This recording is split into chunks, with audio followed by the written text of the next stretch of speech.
உதகை பகுதியில் குடும்ப தகராறில் மனைவியை கத்தியால் குத்தி கொலை செய்த கணவர் போலீசில் சரணடைந்தார். நீலகிரி மாவட்டம் உதகை எல்ஹில் பகுதியைச் சேர்ந்த மோகன் சோபா தம்பதிக்கு ஒரு மகள் மற்றும் மகன் உள்ளனர்.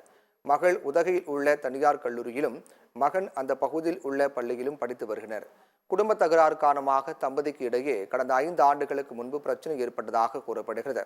அதன் பிறகு சோபா ஹெல்கில் பகுதியில் உள்ள மோகனுக்கு சொந்தமான வீட்டில் தனது குழந்தைகள் மற்றும் கணவரின் சகோதரி தாயாருடன் வசித்து ஆட்டோ ஓட்டி வந்தார்.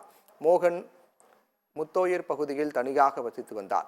இதனிடையே கணவன் மனைவி இடையே சமாதானம் ஏற்பட்டு கடந்த 1 மாதமாக மோகன் தனது குடும்பத்தினுடன் சேர்ந்து வசித்து வந்துள்ளார். இந்நிலையில் மோகன் சோபா இடையே மீண்டும் தகராறு ஏற்பட்டுள்ளது. அப்போது ஆத்திரமடைந்த மோகன் வீட்டில் இருந்த கத்தியை எடுத்து சோபாவின் கழுத்தில் குத்தியுள்ளார். இதில் சோபா சம்பவ இடத்திலேயே உயிரிழந்தார். மோகனுடன் உதகை நகர் மத்திய போலீஸ் நிலையத்தில் சரணடைந்தார். சம்பவ இடத்திற்கு விரைந்த போலீசார் சோபாவின் உடலை மீட்டு பிரேத பரிசோதனைக்காக உதகை அரசு மருத்துவக் கல்லூரி மருத்துவமனைக்கு அனுப்பி வைத்து விசாரணை நடத்தி வருகின்றனர்.